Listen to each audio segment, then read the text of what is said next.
It's the Security Weekly News, Take 2, episode 301. I'm Doug White, and it is Friday, the 26th of May, 2023. We got Ferret Legging, Elon's brain implants, Volt Typhoon, CosmicEnergy, OAuth, ILoveYou, and that's not just the Molly talking, and more on this episode of the Security Weekly News. This is a Security Weekly production for security professionals by security professionals. Please visit securityweekly.com/subscribe to subscribe to all the shows on our network. We interrupt our program to bring you this important message. It's the show that keeps you up to date on the latest security news twice a week, your trusted source for accurate security information and expert analysis. It's time for Security Weekly News. Did you know that Active Directory is exploited in 9 out of 10 cyber attacks?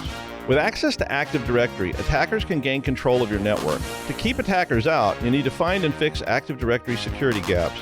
Meet Purple Knight, a free security assessment tool that scans your environment for hundreds of vulnerabilities and helps you fix the problems. Ready to reduce your Active Directory attack surface? Download Purple Knight, the #1 Active Directory security vulnerability assessment tool. Visit securityweekly.com/Semperis, SEMPERIS, for more information. Hi folks, I'm Adrian Sanabria, the host of Enterprise Security Weekly. Every week, we interview the most interesting folks we can find talking about the most pressing cybersecurity issues and challenges facing the enterprise today.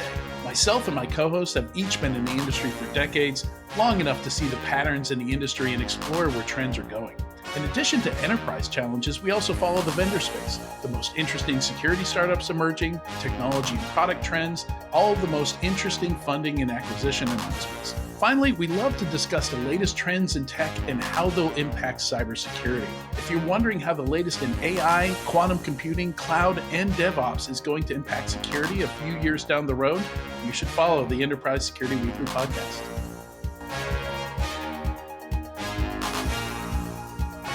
All right.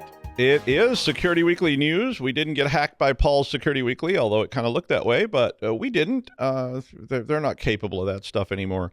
But it is Memorial Day weekend in the United States, so special thanks to all of our friends who served in the military, like my dad and a bunch of my uncles, and of course Aaran Leyland and everybody else who made sure that we could go on the air and say whatever the hell we wanted to, for the most part, except in Florida. But, you know, let's not get into that. All right. Volt Typhoon is a Chinese, speaking of authoritarian empires, Volt Typhoon is a Chinese spy group that is being tracked by Microsoft. And Microsoft says they've been targeting critical infrastructure organizations across the United States, including Guam, which is strangely specific.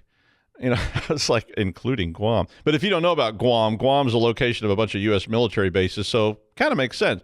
According to Microsoft, the attacks have been being seen since at least mid-2021, and the report says that they believe that Volt Typhoon is pursuing development of capabilities that could disrupt critical communications infrastructure between the United States and Asia during a potential crisis. And China is nothing if not forward-thinking. I mean, that's a Chinese thing, play the long game, always be ready. I took all this to mean Taiwan. Since the days of Chiang Kai-shek and Sun Yat-sen, Taiwan has been a thorny issue for the Chinese government, and Taiwan is a U.S. ally that the People's Republic of China does not recognize as an independent state, and so there's always been a lot of saber rattling in the Taiwan Strait between U.S. forces and Chinese forces and Taiwanese forces and so forth. A lot of that, I was inverted kind of stuff. You remember that from the old Top Gun? Yeah. Well, Volt Typhoon has been compromising internet-exposed Fortinet FortiGuard devices using some unknown zero-day vulnerability. They did not release what that might be. After gaining access through the Fortinet device, they use what Microsoft calls living off the land, or LOL attacks, which I thought was funny. See what I did there? LOL attacks and LOL binaries. Like PowerShell, which they called LOL bins, like PowerShell, CertUtil, NetSH, WMIC to operate in that network. They also use fast reverse proxy, Mimikatz, Impacket, or I think they actually say Impacket, and so forth. But all of this was documented in a joint advisory from the FBI, NSA, CISA, and Five Eyes partner cybersecurity agencies from Australia, New Zealand, and the UK and Canada. After the break-in, primarily what they're doing is looking for credentials, so a classic Mimikatz operation. They grab the credentials, which then allows them to exfiltrate data and maintain persistence in these critical infrastructure networks. Now, much like Russia did in the Ukraine, the development of a potential conflict between the United States and China over Taiwan would likely involve a lot of this kind of exploitation as an advance and, of course, ongoing attack if such hostilities did emerge. Like I said, that is a very Chinese concept of being prepared and planning way, way, way ahead. So always expect the long game from China, and who knows what will happen there. Mandiant said that a new piece of malware that appears to be linked to Russia is specifically designed to target ICS, and in particular, electrical grid ICS. So, sound familiar? Yeah. So, we got the Taiwan Strait on one side of the world. We've got Russia on the other side. The malware that they're using is called CosmicEnergy, and it was designed to interact with IEC 6870-5-104 devices. The malware sends remote commands that tamper with the actuation of power line switches and circuit breakers in an effort to cause power disruptions. And we've seen this from Russia before. We saw this in the Ukraine. We've seen it we saw it in Belarus and so forth. Mandiant said it, quote, poses a plausible threat to affected electric grid assets. The IEC 6870-5-104, don't you love how that just rolls off the tongue? ICS people don't have marketing. But anyway, the IEC 6080-5-104 is a protocol for telco functions that power electric power systems. So this is all these actuators and switches and things, and it's a communications protocol. CosmicEnergy can use this to interact with remote terminal units, or RTUs, which are commonly used in electric transmission and distribution. And this particular set is primarily in Europe, the Middle East, and Asia. The first part of the malware has been called Lightwork, and it uses the 104 protocol. I'm just going to shorten it to that. The 104 protocol to modify the RTU to being in a state or on or off, so they can flip these things on and off. And of course, what these actuators may do, depends on the purpose. They also then use another tool called PyHop, which connects to a specific remote MS SQL server for uploading files and issuing remote commands to the RTU using Lightwork. So they got these two pieces working together. CosmicEnergy does require that credentials be obtained to get on the system, which is probably not that hard. And the attacker must then gather all the IP addresses and such manually. So a lot of reconnaissance type attacking going on in that. So it's not just a wide open attack like the Chinese one on the FortiGuard stuff. But the malware may be the result of a contracted development for red teaming exercises back in 2021 or 2022, according to Mandiant. So if you are developing red teaming software, protect it. But it can certainly be repurposed. We all need to protect our infrastructure very carefully, because you want to watch civilization break down, wait until the power fails for a long time. It goes from everybody having avocado toast and soy whip lattes mit Schlager to the Lord of the Flies and me barbecuing somebody's toes on a spit pretty fast. So, this is definitely scary stuff. Attackers are now using encrypted RP message attachments, RPMSG messages, to avoid detection by all the email gateways everybody has set up now. These attachments are being sent using compromised Microsoft 365 accounts to steal more Microsoft credentials in phishing attacks, which are difficult to detect. So they basically compromise somebody's account. They use that as a baseline to send you something from the owner of the company or the CEO or the CISO or whomever. As Microsoft's moved toward a sort of all-encompassing single sign-on, which if you use Microsoft 365, you've noticed that all of your Office stuff, all your email stuff, everything else is, all one single sign-on. You basically now on your local machine, your work account, and everything else using the same credentials. So the focus on obtaining those credentials has increased and become more important. Restricted permission message files, which are called RPMSGs, are encrypted. And these attachments that they use that particular tool to encrypt themselves, which are encrypted using Microsoft Rights Management Services. And that means that a typical email gateway filter that is looking at attachments cannot read the contents and subsequently detect a phishing message. In order to read these messages, you have to log into your Microsoft account and then obtain a one-time code to decrypt a file. So this is how it's supposed to work. It's kind of like MIME in a way, or S-MIME anyway. The example in the article was an email from a compromised Microsoft 365 account, which came from Talus Pay, which is a legitimate company that does billing and so forth. And it was sent to the billing department of another company that they didn't name and showed an attached encrypted message. The email asks you to read the message by clicking a button to decrypt, as you might expect, and that's how it works normally. The decryption, of course, then asks you to sign into your Microsoft account. Yeah. So something that, we all do. We see this all the time. But once you do this, the message decrypts, and you get sent to a fake SharePoint document, which has a click here to view this document button. This, of course, is, every one of these steps is allowing things to happen. All this results in you ending up on an empty page that has a loading wait screen on it. So while you're waiting and listening to the kind of music, I don't think there's any music, but there should be. Well, while you're waiting, the script gathers a bunch of stuff from your local system, like your visitor ID, your connection token and hash, the video card renderer information, the system language, and all kinds of identifying components that probably allow them to further tailor some of this stuff. But it gathers all that up. It then displays a Microsoft 365 login form, which looks just like the one you've already done, and asks you to re-enter your credentials, which you probably do. And then it sends those credentials to the attacker. So with all that information, they can profile you and see what kind of person you are, where you're located, and see if it's going to be valuable to pursue. The only real advice here is you need to warn your users about these kind of attachments, and that basically everything is a scam. I mean, it also advises you should be using multi-factor, which we've been telling you for years, to try to prevent these kind of credential attacks from being reusable, because somebody is going to click the link. I mean, let's just face it. Somebody will click this. Salt Security said that OAuth-related vulnerabilities in the Framework Expo could have been exploited to take control of user accounts. Expo, if you are unawares, is an open source platform for developing universal native apps for mobile devices and websites. The product is in use by, according to them, more than 600,000 developers and several major companies currently.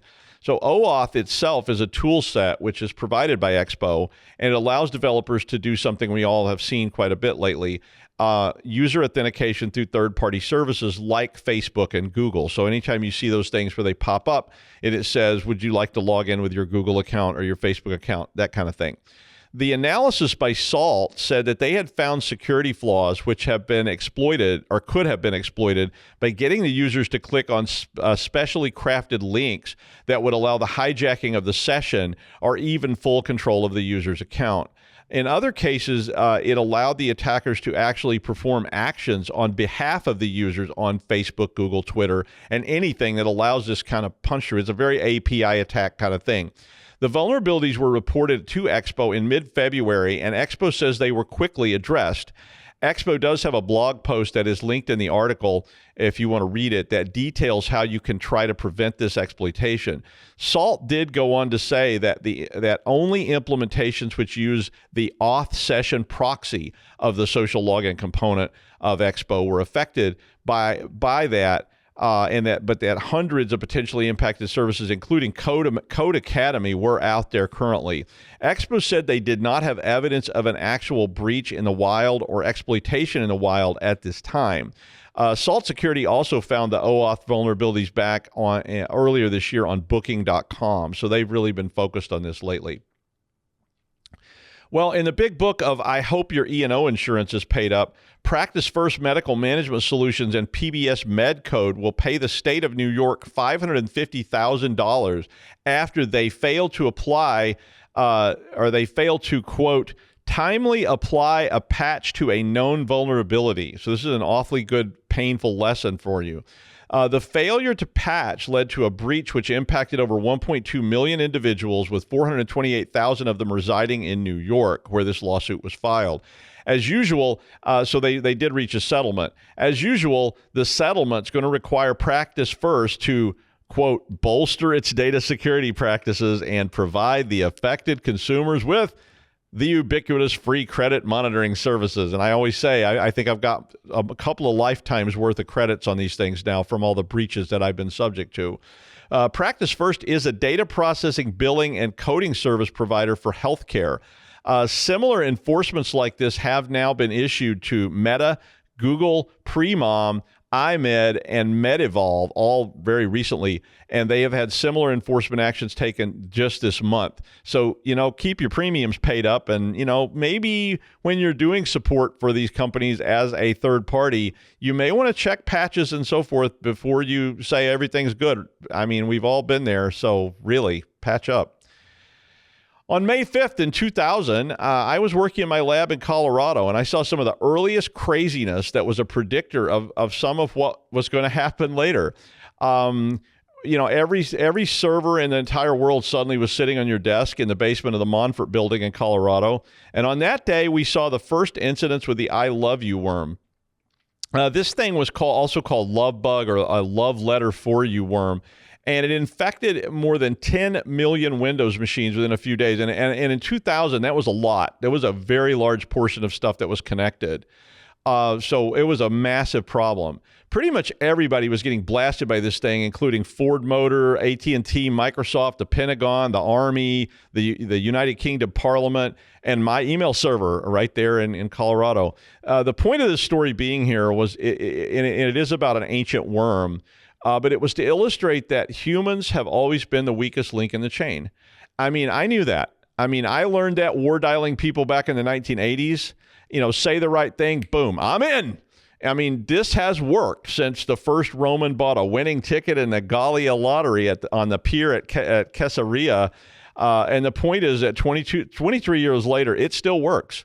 Or in the case of the pier at Caesarea, 2,043 years later. But so maybe read this. I don't know that this particular story was best suited for your users, but I think you could maybe use it as a basis for a history lesson or something to just prove your point about clicking on things. I mean, even if it's from the grandkids and it says, "I love you, Daddy," it may be a scam. I remember having that conversation with my parents. It was just like the early internet sit down and explain the world to them. It was sort of the birds and bees of the internet.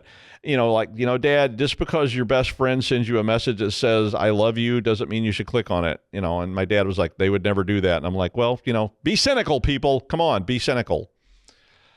Well, Krebs had a pretty good article interviewing a crypto scam investment spammer, which I thought I would share with you. It almost sounds like a kitchen tool that Gordon Ramsay would use in a demo and just assume everybody has, get out your kitchen crypto spammer tool, and you're like, well, what the hell is that? But anyway, they basically in this article focused on Mastodon and a spam attack on various Mastodon components, which occurred on the 4th of May, using direct messaging on the platform. The focus was on a crypto trading platform called moonxtrade.co, and it used more than 1,500 internet addresses across 400 providers to rapidly register new accounts on Mastodon such that they had to shut down new accounts. And then it followed those popular accounts on Mastodon that were already there and was able to send private mentions, which is what Mastodon calls instant messaging, to other people that were following those very popular sites. Anyway, it's a really interesting article about they talked about how they hunted down the people who were involved in this and all the domain registrants that use this name, and they finally chased it down to an Austrian phone number belonging to someone named Sergei Prushetinsky. But it was really interesting, and it was an elaborate Mastodon attack that only resulted in about $2,000 in profits. But the FBI estimated that losses from cryptocurrency scams last year was the largest cybercrime loss in 2022, and it netted around $2.57 billion in losses with a B. That was up from $907 million in losses in 2021, which is a 184% year-over-year increase. It also could just be an increase in reporting, though, so they didn't really analyze it that way. But regardless of that, it is a big deal, so you might want to read through that article. Well, after an early life interest as a ferret legger, as being a profession, he was forced out of the sport after a debilitating injury, only to return as one of the top UK boffins on cyber. Please welcome Aaran Leyland.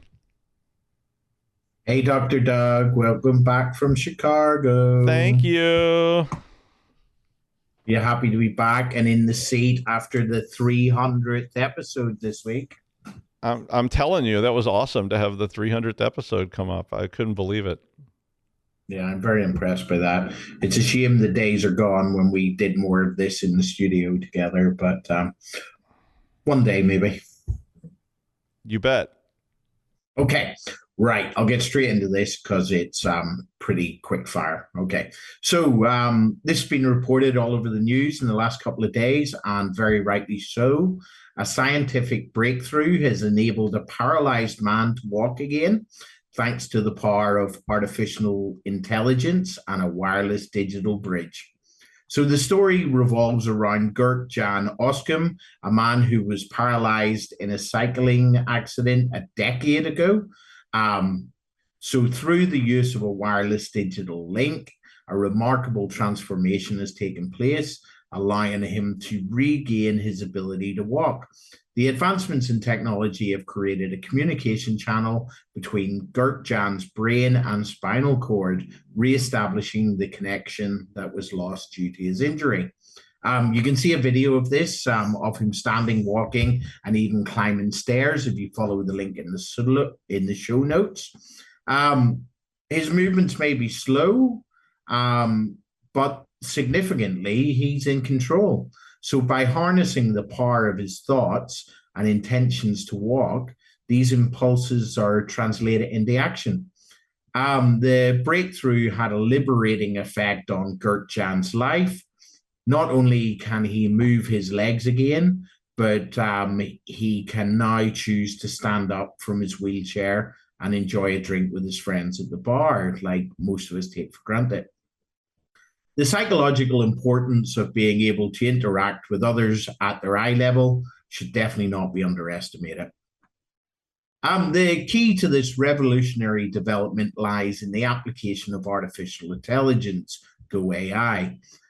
Brain-computer interfaces implanted just above the movement control center in Gert Jan's brain relay nerve signals to a computer through the power of AI. The computer deciphers the relevant signals, effectively decoding Gert Jan's intent.